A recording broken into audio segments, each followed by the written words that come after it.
This Torah class is brought to you by TorahAnytime.com. As we're doing Melachim Aleph, and to remind everyone, because it's been 2 weeks,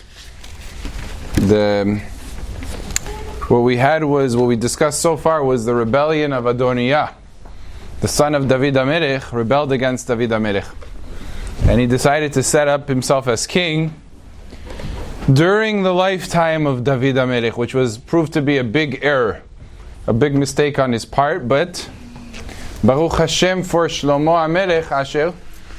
HaMelech, it was very good. It was one of the biggest benefits that he had for his kingship, was that Adoniah rebelled during the lifetime of David.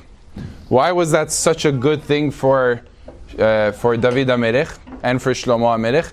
Because what that meant was that David was now able to affirm the kingship of Shlomo without there being a war. If David HaMelech would have passed away, and then Adoniah would have taken the kingship, that means Shlomo would have had to fight him himself.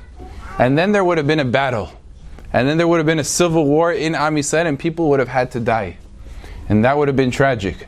So HaKadosh Baruch Hu, what is called is Makdim Refu'ah Lemakah. Before the problem even starts, HaKadosh Baruch Hu solves it. He puts it in the head of Adoniah to rebel during the lifetime of David.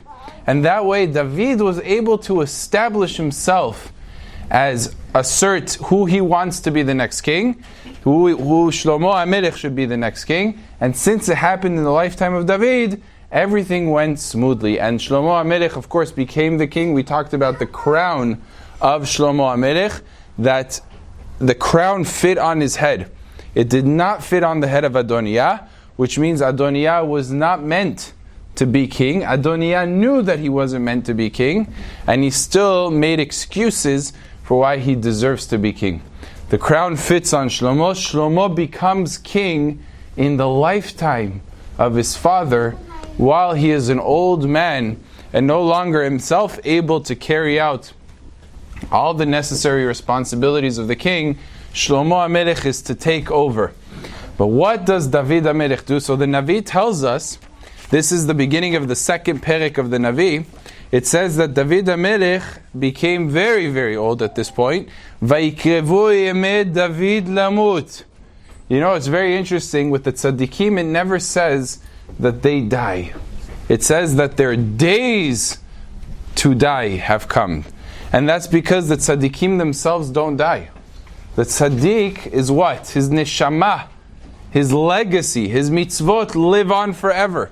So maybe his days are numbered. In this world he's no longer present, but he still remains a tzaddik. And therefore in Olam Haba he lives. As opposed to the Reshaim is the opposite. Even when they're in this world, they're dead. Because they're not doing anything productive. All they do is sleep all day. All they do is sins. They make people feel bad. So they're dead even in this world. Just because their body is moving doesn't mean they're alive. Alive means when they're doing mitzvot and ma'asim tovim, and they're making people happy, and they're doing good things for the Jewish people, that's alive. So David HaMelech's days have come to an end, and he calls over Shlomo. Now we're going to get into the topic of the commands that David HaMelech, standing in the room with Shlomo HaMelech present, the future king of Am Yisrael, the reigning king of Am Yisrael, and David HaMelech is about to command him with his final requests, what Shlomo HaMelech should do as the future king. Every single word that David HaMelech says from this point is so important to analyze and to understand.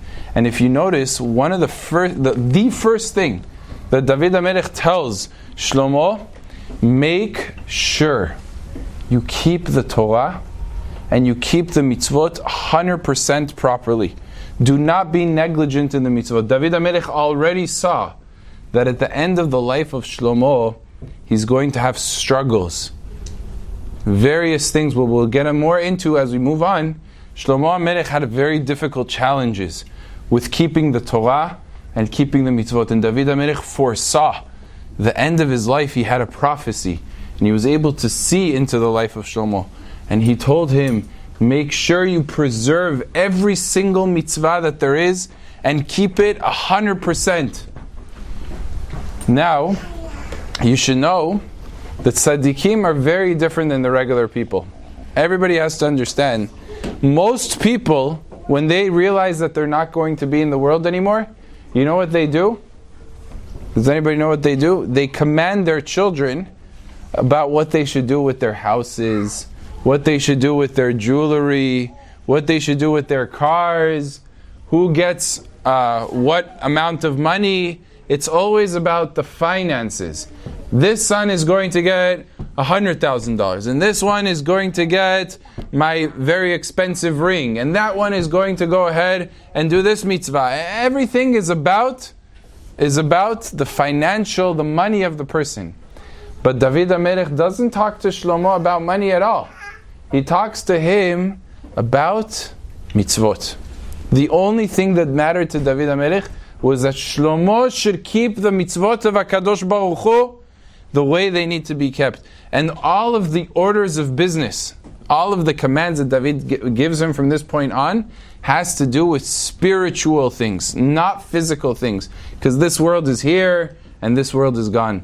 But what were the matters that David HaMelech told Shlomo to be careful? So first the pasuk says, "V'shamarta et mishmeret Adonai Elohecha, ללכת בדרכיו, לשמור חוקיו ומצוותיו ומשפטיו ואת דברותיו, ככתוב בתורת משה, למען תזכיר את כל אשר תעשה." Says David HaMelech, I was given a promise by HaKadosh Baruch Hu.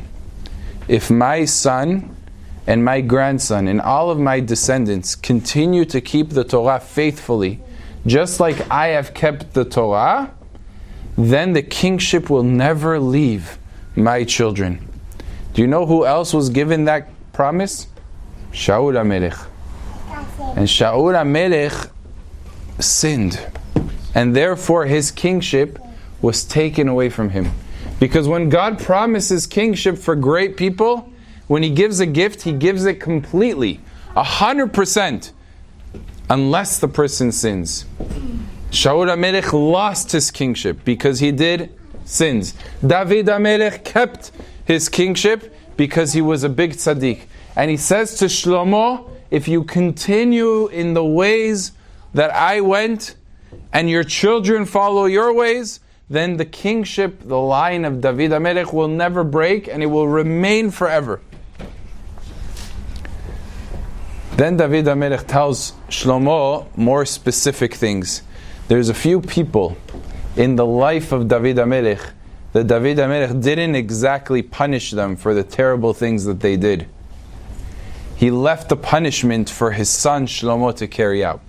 And the first thing that he mentions, if you look at the pasuk, וَגَمْ אَتَا יَדَعْتَ את אשר עשה לי יואב בן צרויה.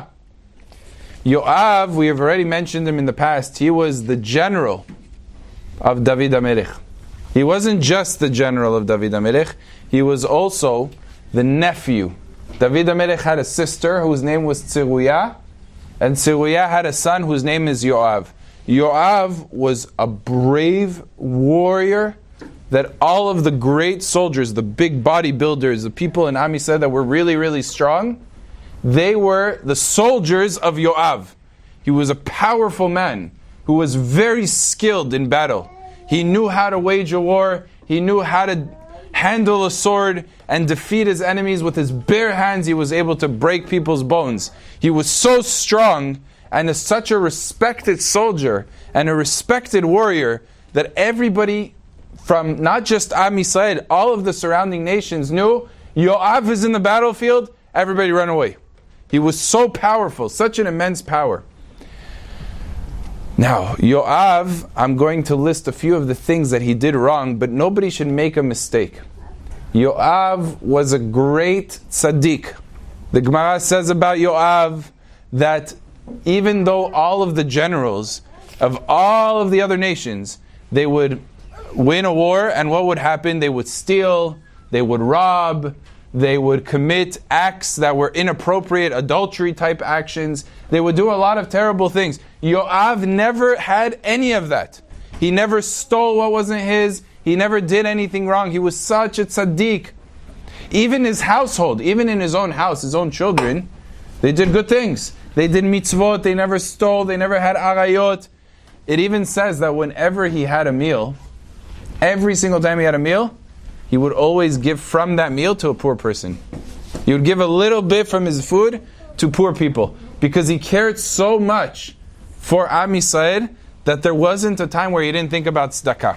He was constantly giving tzedakah to everyone. So this was this man. But David HaMelech says, I don't want you to let him live. He says to Shlomo, make sure that you execute him. You kill him. Have him die in a way that's not a natural death. He shouldn't die on a bed like an old man. Why would David HaMelech say this? David HaMelech explains, Yoav did terrible sins. Even though he was a tzaddik, he made mistakes in his life that he never was held to account. And he explains, one of the times David HaMelech was in his palace, and Yoav was waging a war against an enemy nation, a nation of Ammon. And this nation of Ammon was a fierce enemy. They would wage a very powerful war. And one of the top generals in the army of Yoav was a man named Uriah. Now Uriah, he was such a powerful person that he himself had 37 soldiers that were themselves warriors that he commanded. So this is who Uriah was. David HaMelech writes up a letter to Yoav. And he says, Yoav, this is a classified mail. Classified letter that he sent to him. And he said, don't allow anybody to see this. This is just for you to see. I want you to take your army, put Uriah in the front line, put him right in the front of the army, right where the enemies are, and tell all of the other soldiers, without Uriah knowing it, to back away. Leave him there by himself, so that he should die.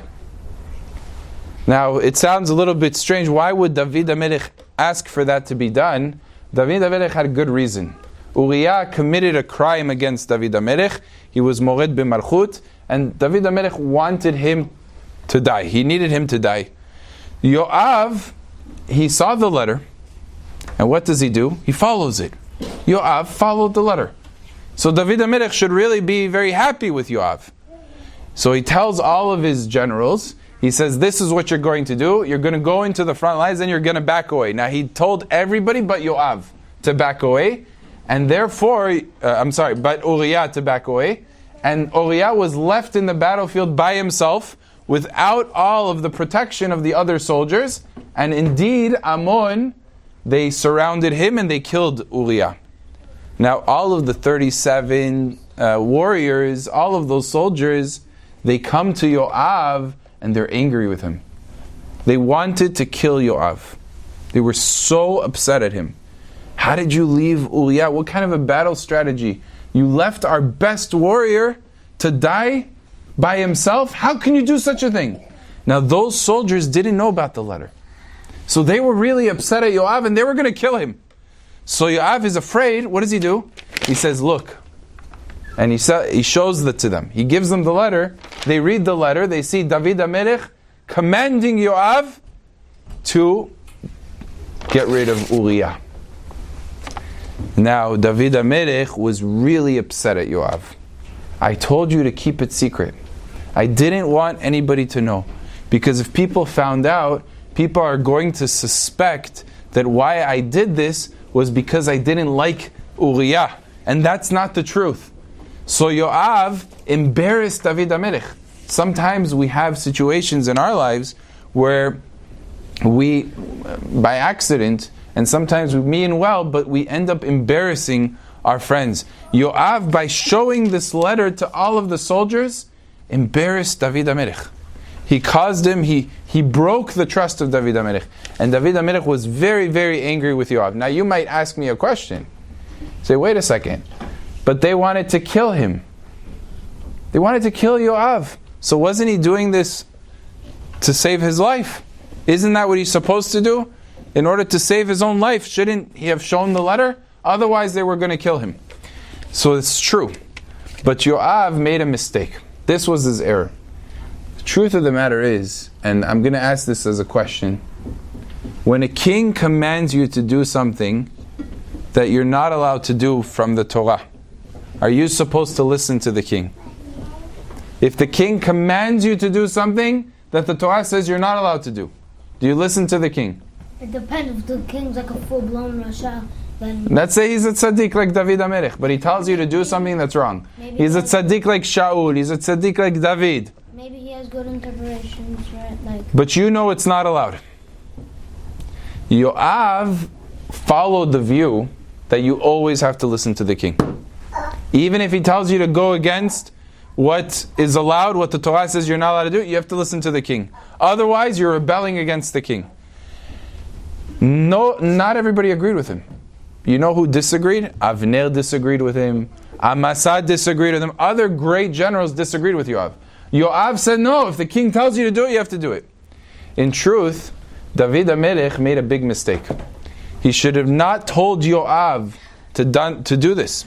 Yoav was given a command that was wrong.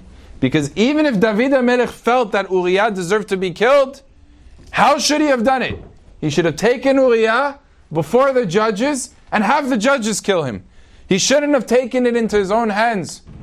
So David HaMelech made a mistake by telling Yoav to do this. Yoav should have said to David, no, I'm not going to do this. Instead, Yoav says, if the king says, I'm going to do. Therefore, Yoav made a big mistake by executing Uriah. Now, Yoav had a reason. He said, wait, I'm not really killing him. I'm putting him out in the battlefield. If he's such a great tzaddik, let God save him. But nevertheless, it was a mistake. Yoav made a mistake. And because of that mistake that he listened to David HaMelech, he ended up having to show the letter, and David HaMelech was now upset at Yoav, and rightfully, for embarrassing David. Instead, what he should have done was told David, I'm sorry, I can't carry out this mission. It's against what God wants me to do. So this was something that was viewed as a sin that Yoav carried out, and he shouldn't have really listened to David HaMelech. So David HaMelech was actually upset at Yoav and said to Shlomo, I want you to make sure that Yoav is executed because he disobeyed the order of protecting the classified information that was contained within the letter. That was the first sin of Yoav ben Tzruya. The second mistake that Yoav ben Tzruya made is he killed a very important tzaddik and the top general and relative of Shaul HaMelech. There was a man, his name was Avner ben Ner. Avner ben Ner was equally as strong as Yoav. And he was actually the top general of Shaul HaMelech. He was a powerful man, very, very powerful. And all of the armies were scared of him. Avner killed the brother of Yoav. So keep track of this, make sure you're paying careful attention. Yoav had a brother whose name was Asael. Asael. And Avner killed Asael. You know what Yoav did? Yoav ended up killing Avner. David HaMelech did not want Avner to be killed. And Yoav, without asking, without consulting, without asking David HaMelech, should I kill him? No. He went on his own and he killed Avner, and David HaMelech was very upset. Because what did everybody think? Oh, Yoav probably killed Avner because David told him to kill Avner because he was on the side of Shaul. And that was the furthest thing from the truth. David HaMelech was angry at Yoav for killing Avner. Now, let me give you a little bit of the background. Why did Avner kill Asael? Why would he do that? He says a big tzaddik, Avner. So Asael was actually chasing after Avner. He was running after him, and Avner said to him, stop, stop, I don't want to kill you, I don't want to kill you. And Asael did not listen. He kept chasing after him, kept chasing after him, kept chasing after him. Avner had no choice. He took his spear, and he went like this, back behind him, and he stabbed him in the fifth rib, where the liver is. And he killed him. Yoav was not happy that Avner did this. And therefore, Yoav found a way, because Avner was so strong, he didn't want to fight him head on. So he asked him a question. He said, Avner, we're good buddies, we're good friends. There's this mitzvah, it's called halitza. Halitza is a mitzvah that a lady in a certain situation has to take off the shoe of a man she was supposed to marry. There's such a mitzvah in the Torah. She has to take it off with her right hand and remove the shoe. So says Yoav to Avner, what happens if the lady doesn't have hands? Let's say it's a lady without hands. Her hands were cut off or she wasn't born with it. How is she supposed to do halitza? Now, the rule by halitza is you're only allowed to take off the shoe while standing. So if you can't do it sitting down. You have to be standing. So how does a person take off someone else's shoe while they're standing without hands? So Avner said, I'll show you. Let me explain to you. You could do it with your mouth. He says, but how do you do that? You have to stand up and do it with your mouth. He says, you could do it like this. And he bent down in a very specific way to show Yoav how the halitza needs to be done, how you could take off a shoe with the mouth. And at that point where he was vulnerable, Yoav takes his sword and he kills him. And David HaMelech said that was the wrong thing to do. Yoav made a big mistake by doing this. The Ben Ish Hai explains how come Avner didn't suspect that Yoav was going to try to kill him. So in truth there was a conversation that happened. Avner and Yoav were discussing. Yoav turns to Avner, general of Shaul HaMelech, and he says to him, how come you killed my brother? You murdered my brother. Avner said back, the Torah says, a person who's rodef, you heard the word rodef? A person who's chasing you, trying to kill you, what does the Torah say? You're allowed to kill him before he kills you. Right? Because if someone's trying to kill you, you have permission to defend yourself and to take out, if you have a gun or whatever you have, to shoot him before he kills you. So the Torah says it's allowed. So says Avner, he turns to Yoav, he says, how do you know that the Torah permits such a thing? The case of the Torah is called Baba Mahteret. The Torah says you're allowed to kill a person when he digs a tunnel and he tries to come into your home. But maybe in this case, you're not allowed to. So Avner says back to Yoav, well, it's the same reason. What's the reason you're allowed to kill in that case? It's because of the fact that you have the right to self-defense. So too in this case, I have the right to self-defense. He says, so you're going after the reasoning of the Torah. So it comes out, if you go after reason, so a woman who went ahead and doesn't have arms, she should also be required in doing halitza, because the mitzvah is to take off the shoe. So meaning he connected it to the previous conversation. He says, well, yes, she's obligated in doing halitza. He says, show me how she's going to do halitza. So it was all part of the context of that discussion. Yoav kills Avner. Now, you know what happened? Yoav, he wasn't allowed to do that. David HaMelech was not happy with him. They brought him before the judges. They brought him before Sanhedrin. And the Sanhedrin talked to Yoav and say, excuse me, how did you kill Avner? He said, very simple. Because there's a mitzvah in the Torah. It's called Goel Hadam. If somebody kills your relative, you as a relative are allowed to kill him. It's a rule in the Torah.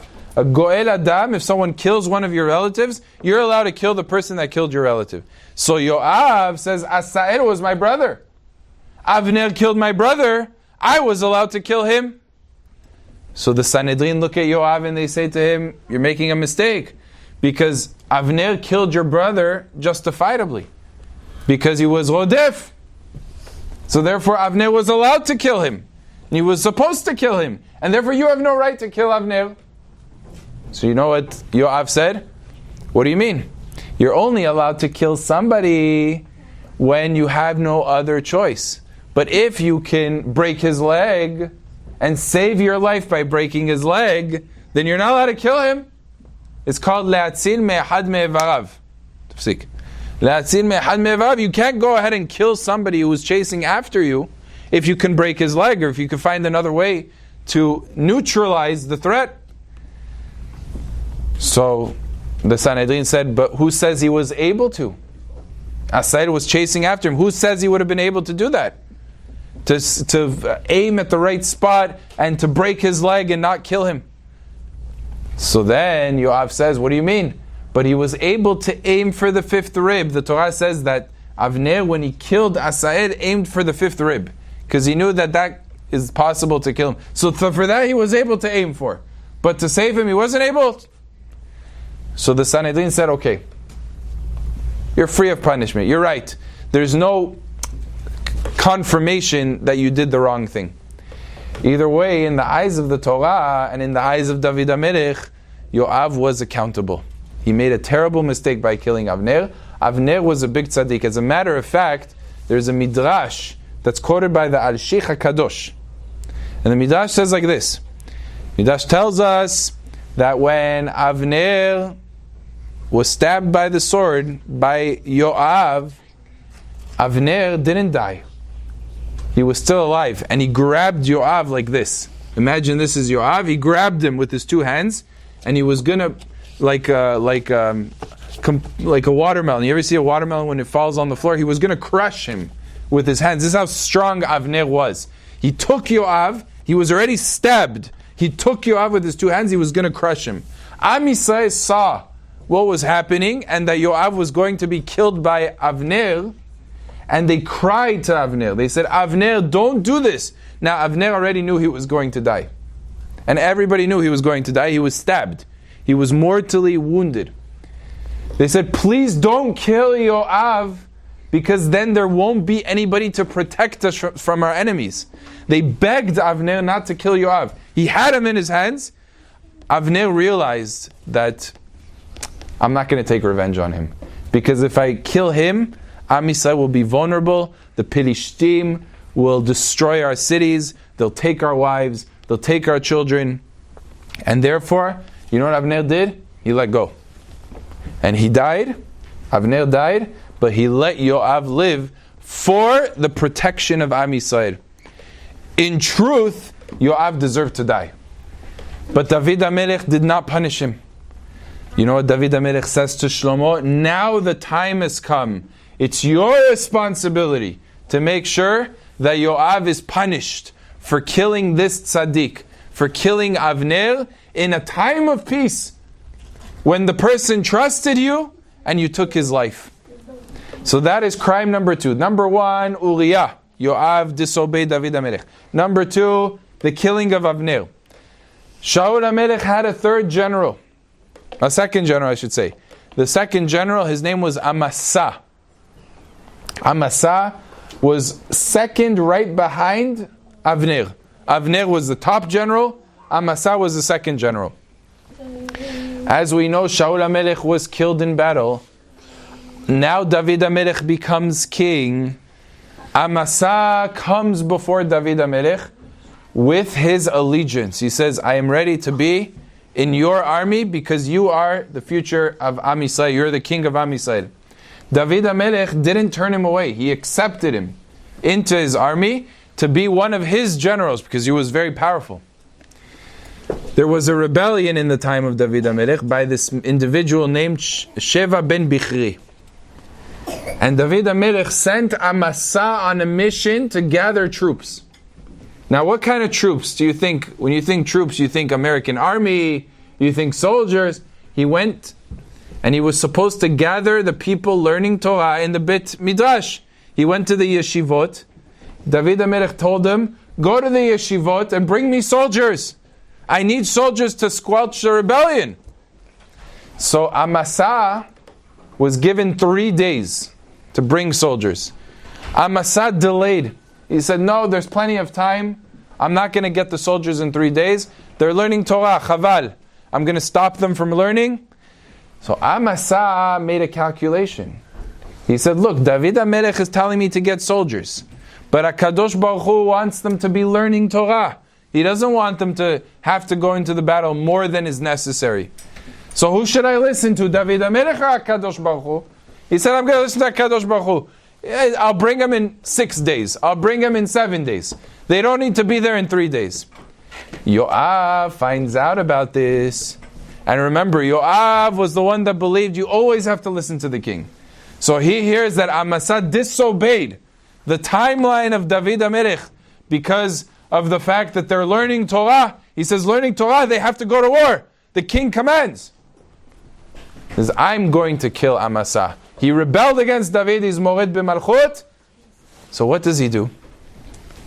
He did this interesting thing. You know, the swords, they used to keep them on their sides. How do you keep a sword? A sword is long, right? So it has with the handle of the sword where it's bigger, and then the sword itself. So usually you put the sword down, and then it's supported, the handle is supported, and it doesn't fall. What Yoav did is he tilted it. The sword was sideways on him, like this, purposely, so that any movement forward, what's going to happen with the sword? It's going to slip out. So he did that on purpose next to Amasa. He came to Amasa, and all of a sudden, whoops, the sword fell out of Yoav.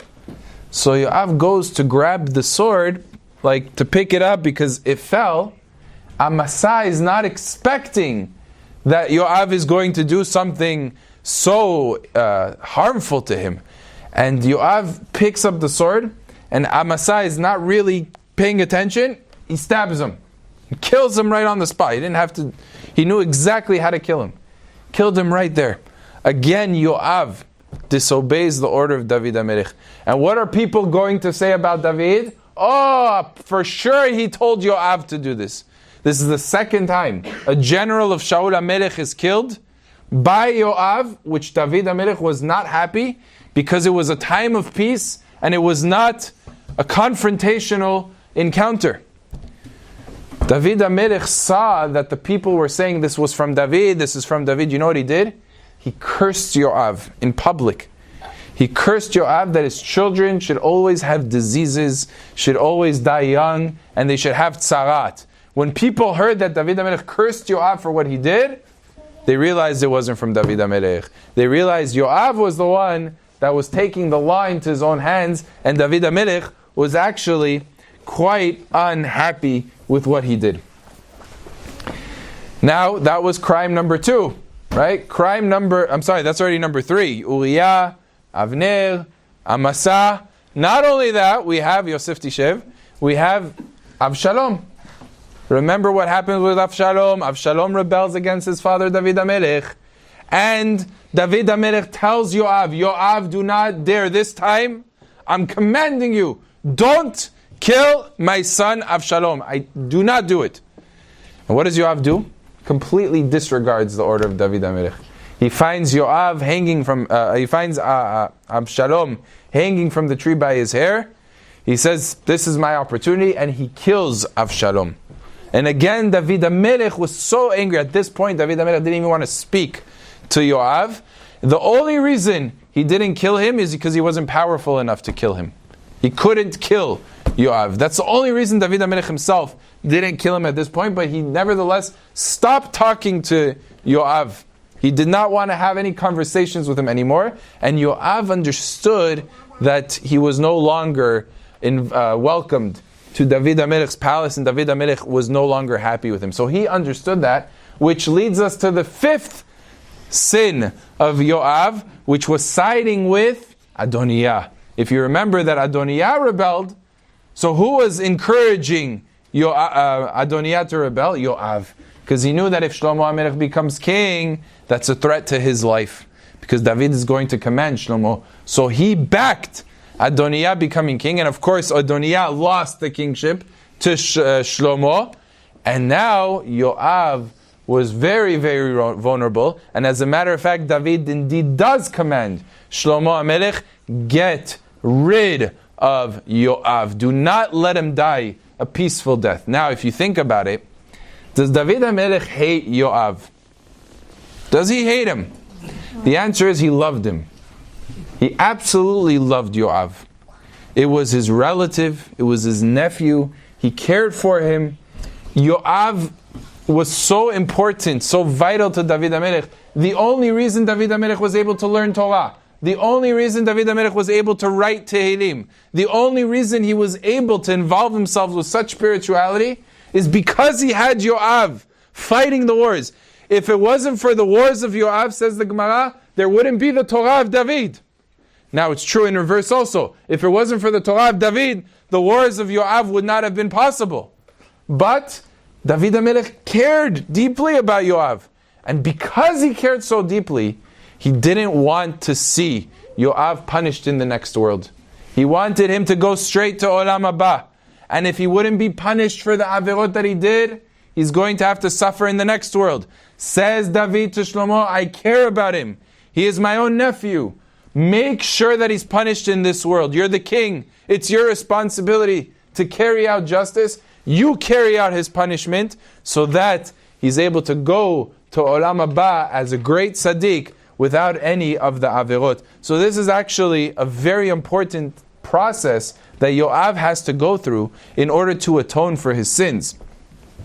So this is number one. The first command, David commands Shlomo, keep the Torah and the mitzvot. Next he tells them, make sure to kill Yoav ben Tzeruya.